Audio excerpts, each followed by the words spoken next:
Hello बच्चों, कैसे हैं आप सभी लोग। सभी बच्चे पढ़ाई तो बहुत अच्छी कर लेते हैं, पर उन्हें ये नहीं पता कि पिछले सालों में बोर्ड ने किस किस चैप्टर से कितने कितने मार्क्स के क्वेश्चन पूछे हैं और कैसे कैसे क्वेश्चंस बोर्ड में आए हुए हैं। इससे हमारी प्रैक्टिस बहुत अच्छी होती है अगर हम पेपर को एनालाइज कर लें कि पिछले सालों में किस किस चैप्टर से कौन कौन से क्वेश्चंस पूछे गए हैं और कितने कितने मार्क्स के क्वेश्चंस पूछे गए हैं। तो आने वाली वीडियोस में मैं आपको यही बताऊंगा कि किस किस चैप्टर से कौन कौन सा क्वेश्चन आया हुआ है और कितने कितने मार्क्स का आया हुआ है, जिससे आपकी प्रैक्टिस और अच्छी हो जाएगी। तो ये जो वीडियो है ये मैं स्टार्ट करूंगा आपके फर्स्ट चैप्टर से, केमिकल रिएक्शंस एंड इक्वेशन से। देखिए आप लोगों के लिए कितनी मेहनत की जा रही है। ये बच्चों सारे पेपर्स हैं आप लोगों के, है ना। पिछले 6 सालों के पेपर मैंने आप लोगों के लिए डाटा इकट्ठा किया है, आप लोग सभी देख रहे हैं। मैंने सब पे लिखा हुआ है, देखिए कि कौन कौन से ईयर में कितने कितने मार्क्स का चैप्टर आया हुआ है, मैं आपको सब बताऊंगा बच्चों, ठीक है। तो देखते हैं आपका केमिकल रिएक्शंस एंड इक्वेशन में कौन कौन सा टॉपिक पूछा गया है आपसे चैप्टर नंबर 1 का, ठीक है। बट चैप्टर स्टार्ट करने से पहले बच्चों मैं आपको एक बार फिर से कंफर्म कर देता हूं, एनसीईआरटी और एनसीईआरटी से ही क्वेश्चन बनते हैं बच्चे सारे के सारे, ठीक है। चलिए मैं स्टार्ट करता हूं NCERT chapter number 1 chemical reaction and equation इस वीडियो में। देखो पेज नंबर 1 पे ये जो आपको एक्टिविटी दिख रही है 1.1, ये 2 मार्क्स की आई हुई है 2023 और 24, यानी पिछले ईयर के पेपर में ये वाली एक्टिविटी आई हुई है, तो ये आपको जरूर करनी है, ठीक है। आगे देखिए पेज नंबर 2 पे बच्चे जो एक्टिविटी 1.2 दिख रही है, ये आपको एक्टिविटी 1.2 2022 और 23 के क्वेश्चन पेपर में पूछी गई है। बिल्कुल एज इट इज आपको रिएक्शन लिखनी है और सॉल्यूशन लिखना है इसका। एक्टिविटी 1.3 में जो आपकी जिंक ग्रैनुअल्स को रिएक्ट कराया जा रहा है हाइड्रोक्लोरिक एसिड से या सल्फ्यूरिक एसिड से, यह सब क्वेश्चन में पूछा गया है उसी और क्वेश्चन में 2022 और 23 के। इसके बाद नीचे आ जाइए बच्चों, ये जो आपको दिख रहा है question characteristic of chemical reaction वाला, change in state, change in colour, evolution of gas, change in temperature, इनके एक एक एग्जाम्पल पूछे गए हैं 2022 और 23 के सेट 1 में 3 नंबर का क्वेश्चन आया है ये आपका, ठीक है। इसके बाद और कुछ पेपर में नहीं पूछा गया है पिछले 6 साल के में। इसके बाद बैलेंस केमिकल इक्वेशन के टॉपिक के ऊपर क्वेश्चन आया है पेपर में। देखिए सीबीएसई के 2022 और 23 के पेपर में एमसीक्यू आया सेट 1 में, जिसमें इन सबकी फिजिकल स्टेट पूछी गई है, ठीक है। ये आप लोग कर लेंगे। इसके बाद बच्चों इस पेज पे कुछ नहीं पूछा गया है पिछले 6-7 सालों में। इस पेज पे आइए, क्योंकि वो बैलेंसिंग के ही पार्ट है सारे, आपको बैलेंसिंग करनी। इस पेज पे कुछ नहीं पूछा गया है पिछले 6-7 सालों में।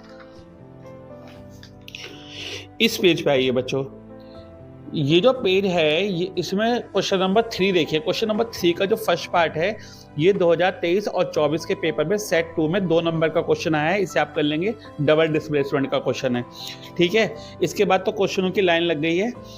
टाइप्स ऑफ केमिकल रिएक्शन तो बहुत ही इंपॉर्टेंट है आपके एग्जाम के लिए, क्योंकि आपको पता है मेन है।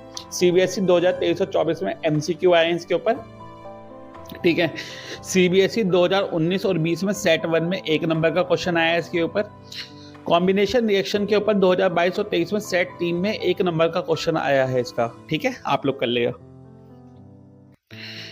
इसके बाद ये जो आपको एक्टिविटी दिखाई दे रही है बच्चों, सीबीएसई के क्वेश्चन पेपर में एक्टिविटी गिवन है, इस टाइप से दे रखा है कि आपको स्लेक लाइन की रिएक्शन कार्बन डाइऑक्साइड से करा रखी है, तो आपको एक इनसॉल्युबल कंपाउंड मिलता है। तो वो इनसॉल्युबल कंपाउंड क्या है आप लोग कर लेना क्वेश्चन। उसके बाद पेपर में कुछ नहीं पूछा गया है। डिकम्पोजिशन रिएक्शन के ऊपर बच्चे क्वेश्चन 2018 और 19 में आया 3 नंबर का, जिसमें आपको थर्मल, इलेक्ट्रिक और फोटो डिकम्पोजिशन की एक एक रिएक्शन लिखनी है। ये आपका एनसीईआरटी में क्वेश्चन भी है बैक एक्सरसाइज में। उसके बाद नीचे आएंगे तो फेरस सल्फेट का डिकम्पोजिशन पूछा है। ये तो मैंने आपको बच्चों को बताया है कि बहुत इंपॉर्टेंट है। 2023 यानी पिछले साल के क्वेश्चन पेपर में सेट 3 में 2 नंबर का क्वेश्चन आया है ये, ठीक है। उसके बाद नीचे आ जाते हैं हम लोग थर्मल, इलेक्ट्रिक और फोटो। थर्मल डिकम्पोजिशन में लेड नाइट्रेट पाउडर का डिकम्पोजिशन बच्चों बहुत ही ज्यादा इंपॉर्टेंट है।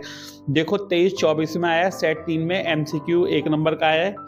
2022 और 23 में 2 मार्क्स का सेट 2 में आया है ये, यानी ये बहुत इंपॉर्टेंट हो गया है आप लोगों के लिए ये वाली एक्टिविटी, ठीक है। इसका सॉल्यूशन ऊपर दे रखा है आपको। और थर्मल, इलेक्ट्रिक, फोटो डिकम्पोजिशन तो आपका आया ही है ना। और फोटो डिकम्पोजिशन देखो कितनी बार आया है, एक तो यहाँ पे सीबीएसई 2023-24 में सेट 3 में 2 मार्क्स का आया है, 22 और 23 में सेट 3 में आया है, 1 नंबर का क्वेश्चन का पार्ट आया है, और 2019 और 20 में सेट 1 में 1 नंबर का क्वेश्चन आया है। तो आपके लिए बहुत ही ज़्यादा इंपॉर्टेंट लगता है क्योंकि 3 साल लगातार ये क्वेश्चन आया है बच्चों, ठीक है। इस वाले पेज पे और कुछ नहीं आपसे पूछा गया है। यहाँ डिस्प्लेसमेंट पाइए नीचे, डिस्प्लेसमेंट के ऊपर बहुत क्वेश्चन आते हैं। देखो 2023 और 24 में एमसीक्यू में असर्शन रीजन आया है 1 नंबर का, और 2022 और 23 में सेट 1 में एमसीक्यू आया है इसके ऊपर, ठीक है। आप लोग कर लेना, डिस्प्लेसमेंट रिएक्शन भी आपके लिए इंपॉर्टेंट हो गई। इस पेज पे भी क्वेश्चन आपसे पूछे गए हैं। सीबीएसई 2022 और 23 में यानी 1 साल पहले सेट 3 में 1 मार्क्स का क्वेश्चन आया है इस वाली रिएक्शन के ऊपर। 2019 और 20 में सेट 1 में 1 मार्क का क्वेश्चन आया है इस वाली रिएक्शन के ऊपर। अब डबल डिस्प्लेसमेंट के ऊपर तो बहुत ही क्वेश्चन आते हैं बच्चों। देखो जैसे यहाँ देखो, सीबीएसई 2023 और 24 में एमसीक्यू 2 आए हैं एमसीक्यू डबल डिस्प्लेसमेंट के ऊपर, और सीबीएसई 2022 और 23 में सेट 1 में एमसीक्यू आया है और सेट 2 में भी आया है दूसरा एमसीक्यू डबल डिस्प्लेसमेंट के ऊपर ही। 2019 और 18 और 19 में ये वाली रिएक्शन आई है पूरी की पूरी करने के लिए, प्रेसिपिटेशन रिएक्शन, तो आप लोग कर लीजिएगा।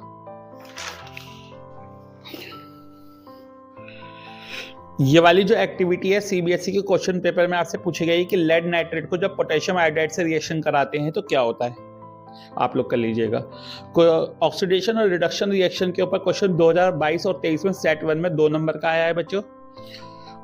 उसके बाद ये तो मैं आपको पीछे कॉम्बिनेशन में ही बता चुका हूँ कि ये क्वेश्चन 2 साल आया है। देखो 2019 और 20 में आया है और 22 और 23 में आया है कि कॉपर की रिएक्शन अगर ऑक्सीजन से होती है तो कॉपर ऑक्साइड बनता है, ब्लैक कलर का कॉपर ऑक्साइड बनता है, ठीक है।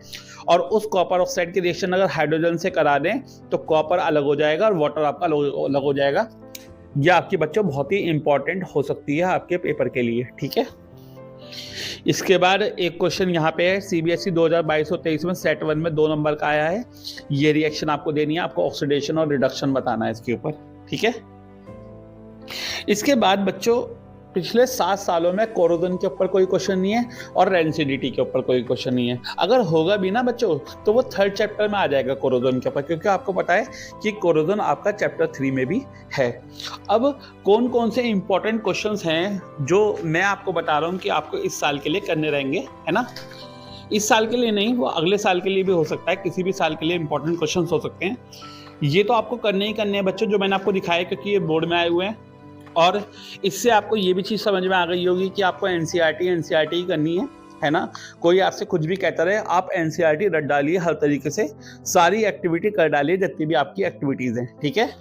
सारी एक्टिविटी कर डालिए बच्चों, किसी की मत सुनिए, बस आप एनसीईआरटी करिए बहुत अच्छे से, पॉइंट बाय पॉइंट एनसीईआरटी पढ़ते चलिए, है ना। देखो एक तो आप कैल्शियम कार्बोनेट का डिकम्पोजिशन कर लेना ये वाला, ठीक है। ये क्योंकि एमसीक्यू में दे रखा है तो मैंने चैप्टर 3 में डाला है ये, है ना। लेकिन ये भी क्वेश्चन मैंने देखा है बच्चों पेपर में, ठीक। ये क्वेश्चन कर लेना आप लोग, थर्मल रिएक्टिव फोटो डिकम्पोजिशन आप लोग कर लेंगे। इसके बाद ये क्वेश्चन नंबर 2 जरूर कर लेना, यहाँ पे पेज नंबर 10 पर क्वेश्चन नंबर 2 दे रखा है, इसके ऊपर एमसीक्यू आ जाता है। इसके बाद बच्चों ये वाला फर्स्ट वाला क्वेश्चन जरूर कर लेना आप लोग। ये कौन से पेज पे है, ये आपका पेज नंबर 13 पे क्वेश्चन नंबर 1 कर लेना, ठीक है। इसके बाद यहाँ ये बच्चों, ये आपका जो पेज 14 पे एक्सरसाइज है, इसमें जो सेकंड क्वेश्चन है बच्चों, ये आपका सीबीएसई सेट 3 में 2023 यानी पिछले साल के क्वेश्चन पेपर में दे रखा है। 3 नंबर का क्वेश्चन है और उसे लिंक कर रखा है किसके साथ, थर्माइट रिएक्शन के साथ, यानी चैप्टर नंबर 3 से लिंक कर रखा है ना, कंबाइंड विद चैप्टर 3। तो यानी चैप्टर नंबर 1 और जो 3 चैप्टर हैं उनके ऊपर कॉम्बिनेशन में क्वेश्चन आए हुए हैं, है ना। तो आप लोग कर लीजिएगा बच्चों। क्वेश्चन नंबर 3 आपको करना है, क्वेश्चन नंबर 5 आपको करना है, क्वेश्चन नंबर 9 और 10 आपको करने हैं। क्वेश्चन नंबर 12 में आपको बता चुका हूँ, थर्मल इलेक्ट्रिक और फोटो, ये आपका पेपर में आया हुआ है। क्वेश्चन नंबर 14 आपको करना है, क्वेश्चन नंबर 17 आपको करना है, ठीक है। ये वही वाला क्वेश्चन है आपका, कॉपर वाला और ऑक्सीजन वाला, ये वही वाला क्वेश्चन है। 18, 19, 20, क्योंकि ये बच्चों आज से पहले आए नहीं है पिछले 6-7 सालों में, बस आप इन्हें पढ़ के छोड़ दीजिएगा, ओनली रीड करके छोड़ दीजिएगा, ठीक है।